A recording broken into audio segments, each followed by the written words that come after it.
ஸ்ரீ குருப்பியோ நமஹ. ஓம் கம் கணபதையே நமஹ. நம்ம ஸ்ரீநிகேதன் வலைதளம் வாயிலாக முருகப்பெருமானுடைய சஹஸ்ரநாமத்திலிருந்து தினம் ஒரு நாமாவளியை சிந்திச்சுருக்கோம். இன்றைய தினம் 449வது நாமாவளியாக ஓம் தனபதையே நமஹ.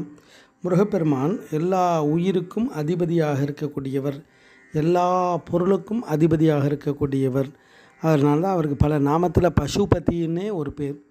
அனைத்து உயிருக்கும் பதியாக இருக்கார். அது மாதிரி தனபதி, தனம்னா பார்த்தோம், செல்வம், நிதி, பணம், பிரியப்படும் பொருள், மூலதனம், இதுக்கெல்லாம் தனம்னு பேர். அப்படி எல்லா உயிருக்கும் மூலதனமாக இருக்கக்கூடியவர் பரம்பொருள் முருகப்பெருமான். அதனால்தான் இறைவனை வர்ணிக்கும்போது செல்வமே சிவபெருமானே அப்படின்னா வர்ணிப்பார் திருவாசகத்தில்.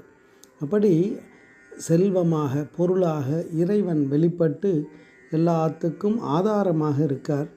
அப்படி பொருள் வடிவமாகவும் இருக்கார். அதனால ஆறுமுகமான பொருள் அப்படின்னு அருணா சுவாமிகள் வர்ணிக்கிறார். அப்படி எல்லா விதமான செல்வத்துக்கும் தனத்திற்கும் அதிபதியாக இருக்கக்கூடியவர்.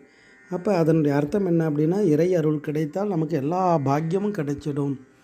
அப்போ முருகப்பெருமான ஒரு அரை நிமிட நேரமட்டில் நினைத்தாலே அவ்வளோ பாக்கியத்தை கொடுப்பாராம்.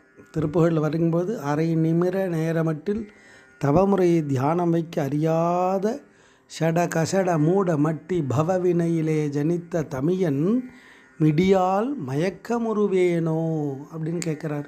மிடினா ஏழ்மை. அந்த ஏழ்மை, சோம்பல், இதால் வரக்கூடிய துன்பத்தால் நான் மயக்கம் விற்று துன்பப்படையோனோ அப்படின்னு கேட்குறார்.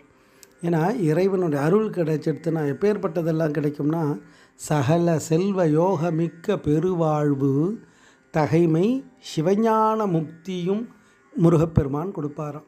அப்பேற்பட்ட எல்லா விதத்துலேயும் எல்லா செல்வத்துக்கும் மேலான செல்வம் சிவஞானம்தான். அப்பேற்பட்ட அந்த அருளை கொடுக்கக்கூடியவர் முருகப்பெருமான். அப்போ இவர் எல்லா தனத்திற்கும் அதிபதியாக இருக்கார். அதனால தான் இந்த நாமாவளி அவரை தனபதையே நமஹான்னு வர்ணிக்கிறது.